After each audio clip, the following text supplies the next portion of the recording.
So most people go to India seeking enlightenment, or at least advanced yoga studies. I went because I liked the food. 20 years ago, I had graduated from Stanford and was doing my PhD in psychology. With only my dissertation left, it was time for a travel break. I agreed to go to India, a place I knew nothing about, only because I was a staunch vegetarian, or vegetarist, as my friends used to say. In India, at least, I knew I wouldn't have to grill waiters in languages I didn't speak about whether there was chicken broth in their vegetable soup or in the water they used to boil rice. I was not religious. I was not even one of those people who say, well, I'm not religious, but I'm spiritual. I had a bat mitzvah to make my grandparents happy.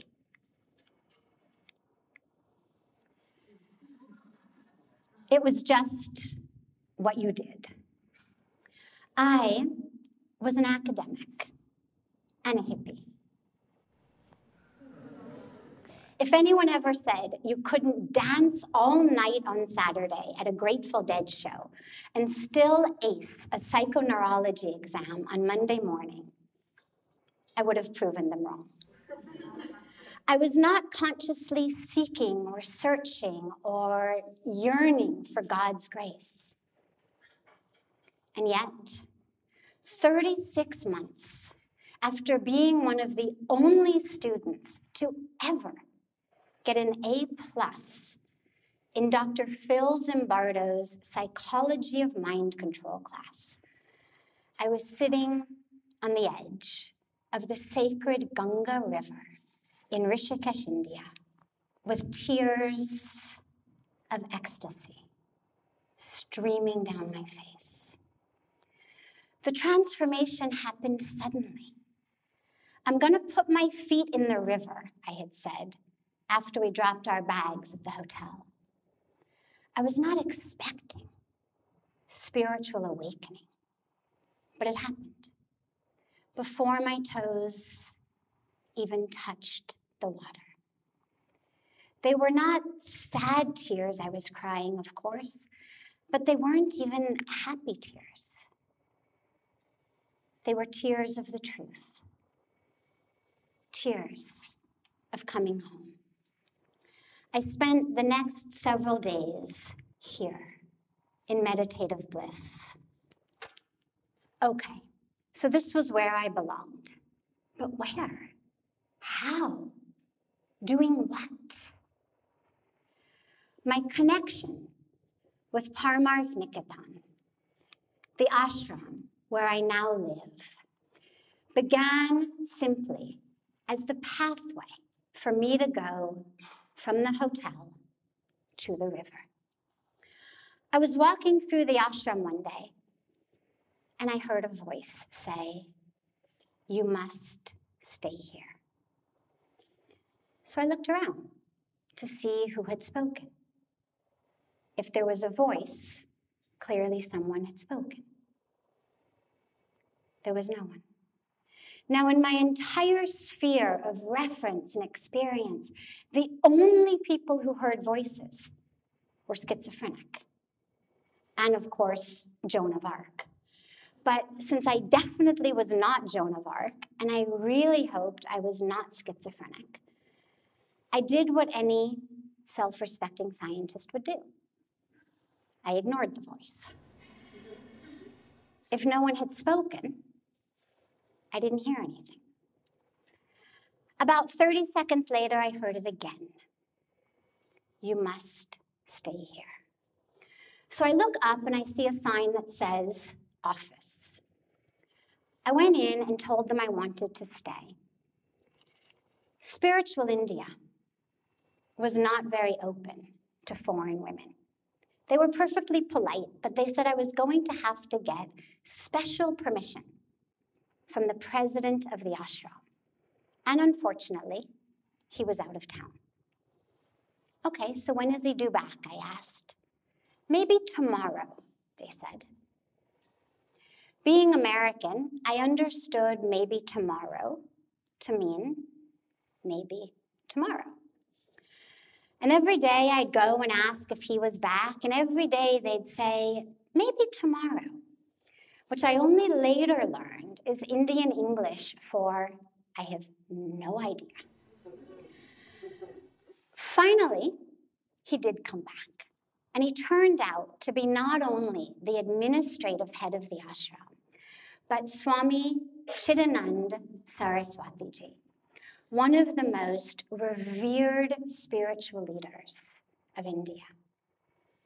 You are welcome to stay, Swamiji said.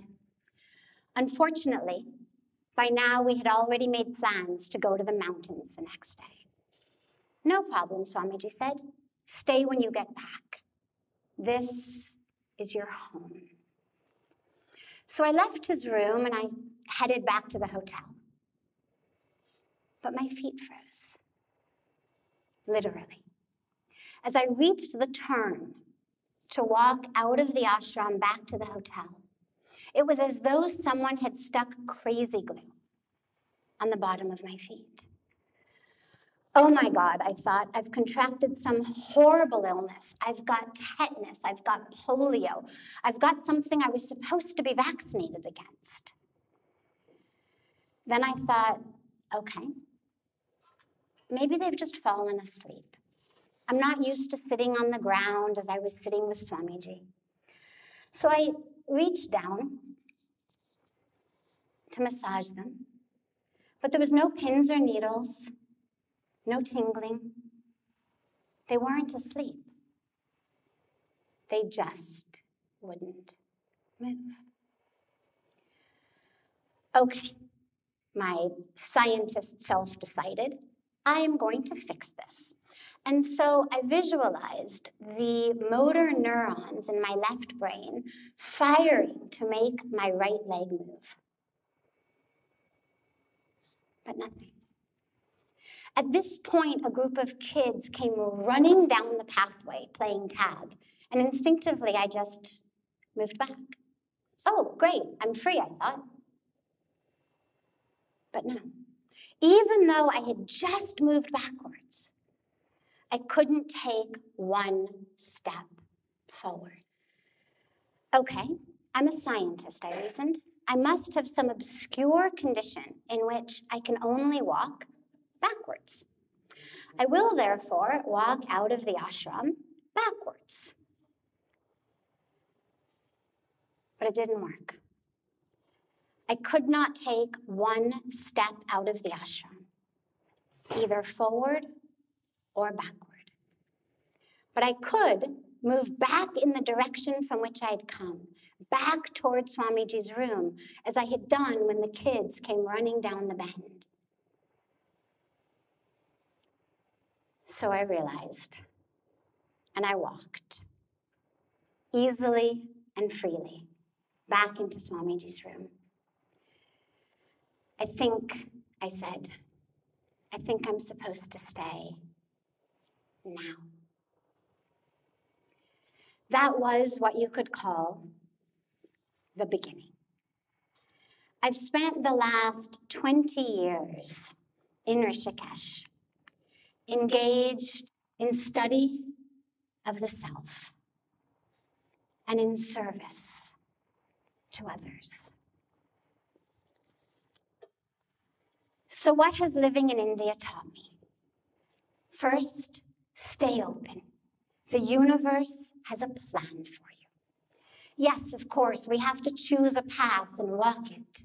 But we only do that until we get a signal that says, turn right now. Look at the caterpillar. The caterpillar spends most of its life crawling on the ground. And then one day, it hears a voice or it gets a signal that says, climb the tree. Now, it's never seen anyone go up that tree and come back. Mom's gone up. Dad's gone up. No one has come back. That tree is the Bermuda Triangle of caterpillars. But when the signal comes that says climb, it does. And then the signal says, now go out on the branch. Now weave yourself into a cocoon. And then burst forth. Jump. You can fly. It has no idea how to fly. It's never flown. But when that signal comes that says jump, it does. And you never hear of a caterpillar that missed the chance to become a butterfly because it was too scared to climb the tree, or because it didn't know how to weave a cocoon, or because it jumped out of the cocoon too soon and plummeted on the ground, or of a butterfly that climbed back down the tree instead of flying because it didn't believe it really could fly. There is an intelligence in the universe that pervades all of creation, including us.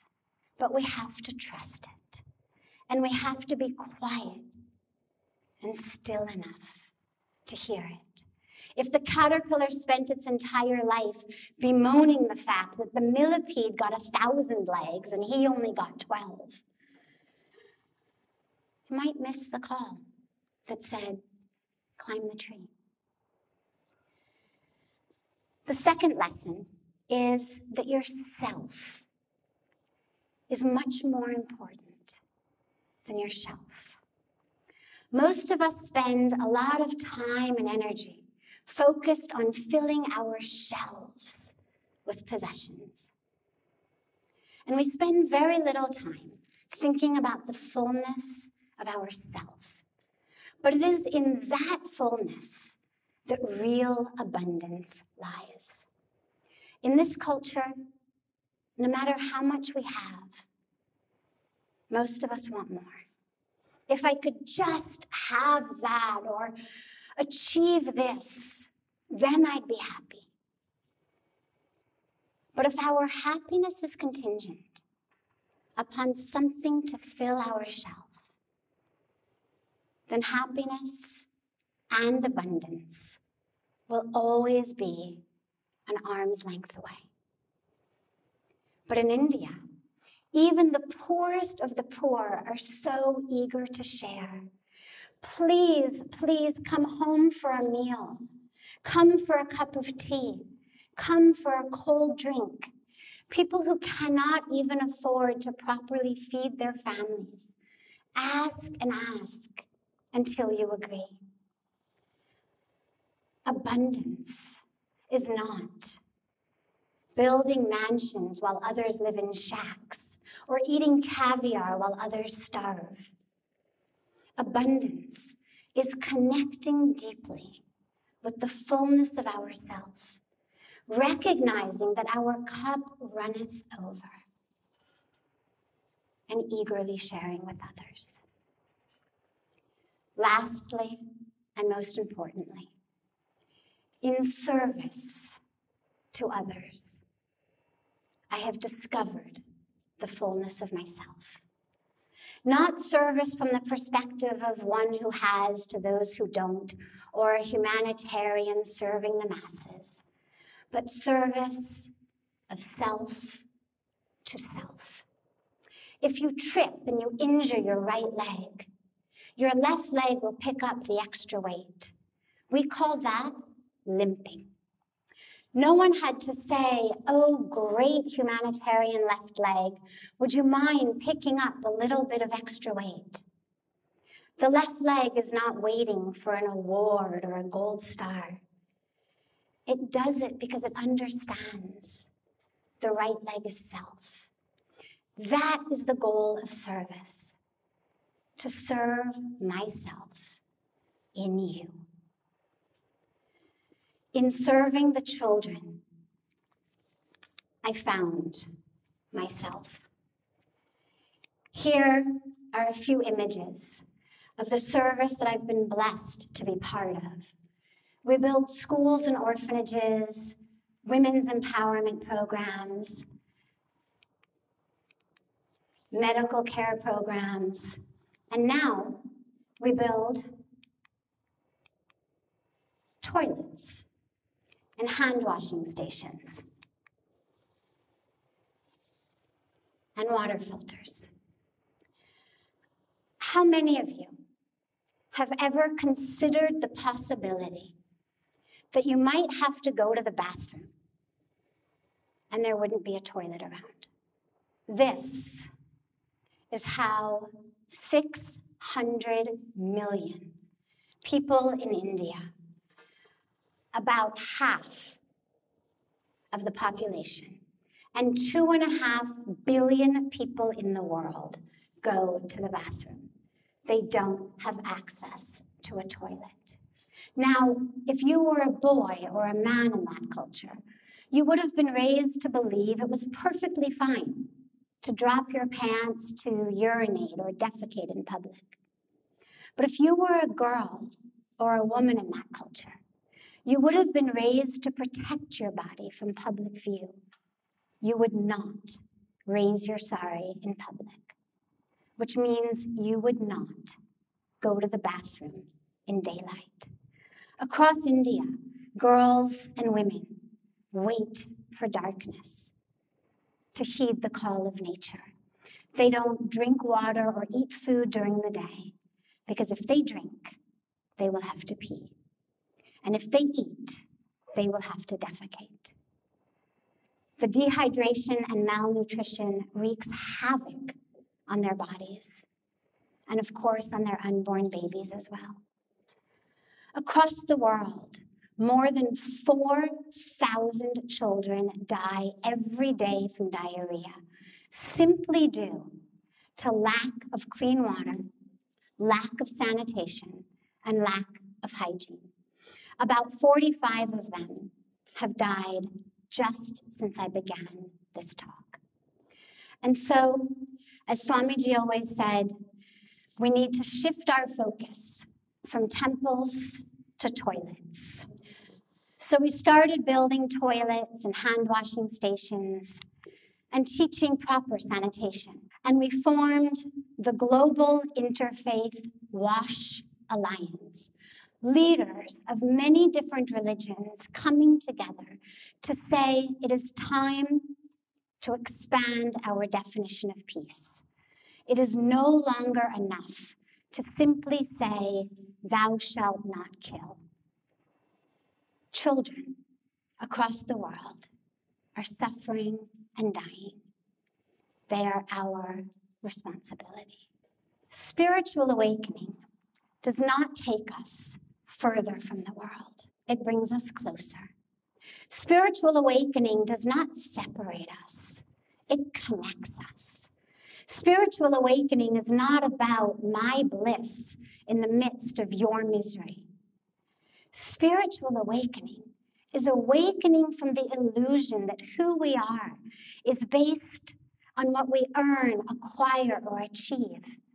And awakening into the reality that each of us is an embodiment of the divine. It is awakening out of the illusion of our separateness into the reality of our oneness. A reality in which there is no place that I end and you begin. It is awakening from a life that is in pieces into a life of peace. Thank you.